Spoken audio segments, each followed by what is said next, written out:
Welcome to this week's edition of Pitstop with me, Jaco from the Merwe. I'm joined by Jones and Charl Bosch.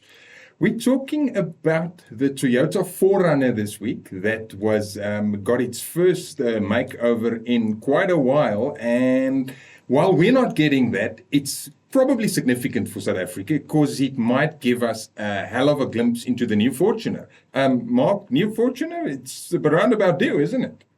I think so. It's about, 10 years or so that we've had the current version. 2015, I'm thinking. 2015 minus 24, Charl? 9 years? 9 years, almost, yeah. Who's counting? Yeah, listen, the Hilux and the Fortune are both long in the tooth. They still sell like hotcakes here, but they're not up there anymore in terms of tech and styling, etc. So, Charl, just take us through this quickly. How's this thing working? I know in the States we've got the Tacoma Bakkie and the 4Runner, which is basically, in South African terms, the Hilux and the Fortune. Correct. So why is this significant? So the significance of the 4Runner, and I will say this, I'm a big fan of the 4Runner, always been. If you go around in Africa, if you go around outside of the South African borders, you will see quite a lot of them. It's called the Toyota Hilux Surf, as it was known in Japan. But since this last generation, the now discontinued generation, went on sale in America in 2009. It's been an American, that market-only model called the 4Runner. But the significance is Toyota have decided, and this was a report that came out in the United States about 3 years ago, a decision has been taken to align the two bakkies, the Tacoma and the Hilux, with each other, and then do exactly the same thing with the 4Runner and the Fortuner. Now, up until 1995, Toyota was selling the Hilux in America, but they abandoned the Hilux name. It was only sold as the Toyota pickup, simple Toyota pickup, but it was Americanized. And in 95, a decision was taken, no, we don't want that anymore, because the Hilux doesn't conform to certain needs of the American market. There's things that the Americans don't like, so they stopped it. And then they produced the Tacoma, which is market-specific for America and so on. Big brash American bakkie. Exactly. Competitor of the F-150. Dodge Ram, no, not really. No, that's the Tundra. That's the Toyota. Tundra. That's the Tundra, the step up. The Tacoma is more your equivalent of a Ranger, the American Ranger, and the soon-to-rumored Dodge Dakota that's going to be revived and so on. So has that new Tacoma been shown? Is the 4Runner before that? Tacoma was launched 2 years ago, I think 2023. And the 4Runner is now adapted. And the 4Runner has been adapted, yes. So it's basically exactly the same principle as what mentioned. Yes. It's basically an SUV version of the Tacoma. So what you're telling me is the new Hilux is set to look like Tacoma. That'll be the logic. That's a very good idea. Under this alignment strategy, there will be obviously subtle differences between the two of them. But if you look at the exterior of the Tacoma, if I can say a watered-down version might be applied to the next Hilux, which is coming out in 2025.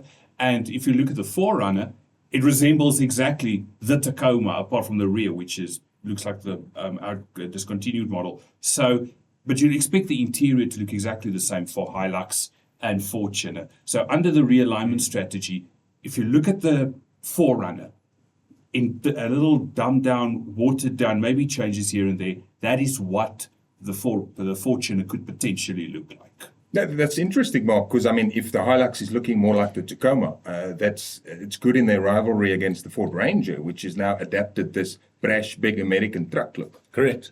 It's proved to be successful. We have this love for big, square. We would probably...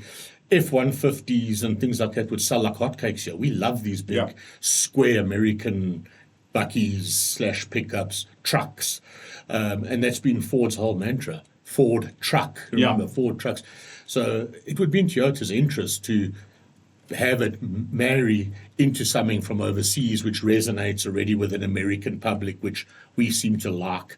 And, the new Ranger makes the Hilux look a little soft around the edges in comparison. So good move. The more they can do that, I think it's going to work well, yeah. Well, what you also didn't mention, or we didn't mention, is the Prado. That's now, the local launch has been delayed till July. It was scheduled for a bit earlier.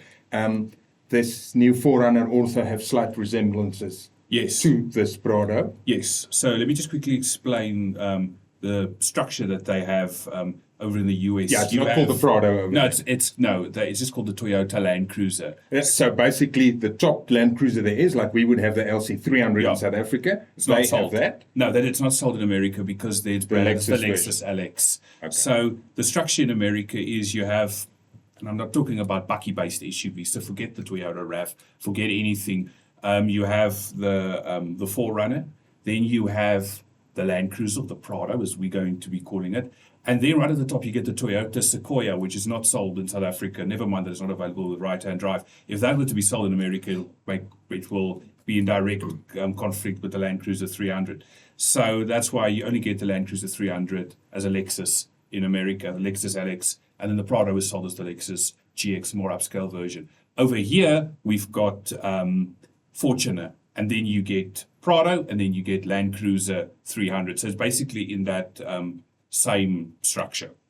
Okay. So obviously, it makes sense if they're going to be aligning the styling. If they've, let's say, sort of started with the Prado, Yeah. which everybody remember those early guesses. They said it's got to be a little LC300, Yes. which it wasn't. They surprised everyone with that. So they did. they went from Prado, and now they've adapted that to the 4Runner. It would make sense that the Fortune is now going to look like that. Yeah, I can't believe we're going to do it so differently. I No. can't believe that they're going to just go totally against sort of their global kind of look and go, no, South Africa, you're different, or the world, you're different. Here's a Fortuner that looks like something completely different. Yeah. I mean, this whole new family face of Toyota is changing, Yeah. and they're going to go there without a doubt. If you look at that that spy or that leaked image that I will admit we got into trouble about for leaking it. Last year. Last year that came out in India, you will see there are that little thing was very low resolution, imagey, and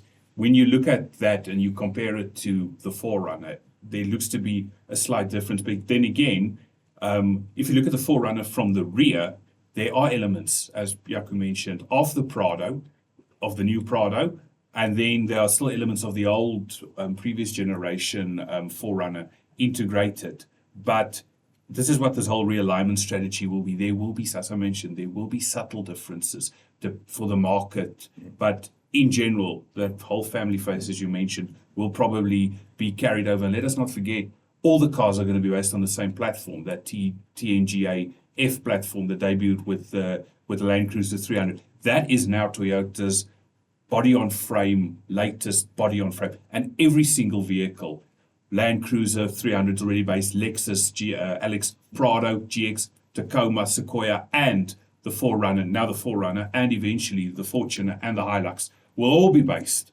on that platform. So I think as a matter of saving costs, if I can put it like that, there's not going to be any real differences, because why would you change the interior instead of saving costs and then having it a universal thing, regardless of the market? So spec differences will obviously be a major difference. And the engines, because... Yeah, I was going to get to engines. We're running out of time here. Yeah. Just quickly, I'm not going to ask you to say something. I'm going to ask you to vote. They've just announced in the States that 4Runner is going to have a 2.4 turbo petrol engine, Yes. same as the Prado in other markets. Yes. Going to have. I'm going to vote when it finally gets here. The Fortuner and the Hilux going to have a 2.8 turbo diesel engine. Who's voting in favor of that? Yeah, all right. I'm going to start maybe crying a little because No, just vote. Don't cry, just Just vote. vote. Maybe 48 volts, we don't know. No. Just before we run out of time, time frame. When are we looking to finally get that Fortuner and the Hilux? This month, this year? 2025 for the Hilux, if you believe the rumors, and the Fortune has been a debate for a very long time. This year, it was even alleged it was going to go on sale last year, but probably 2025. Fantastic. Thank you for listening to our Pitstop podcast this week. Please subscribe to the Citizens YouTube channel. And if you liked us, give us a like. If you didn't, give us the benefit of the doubt and try and like us next week. Thank you very much for listening. Cheers.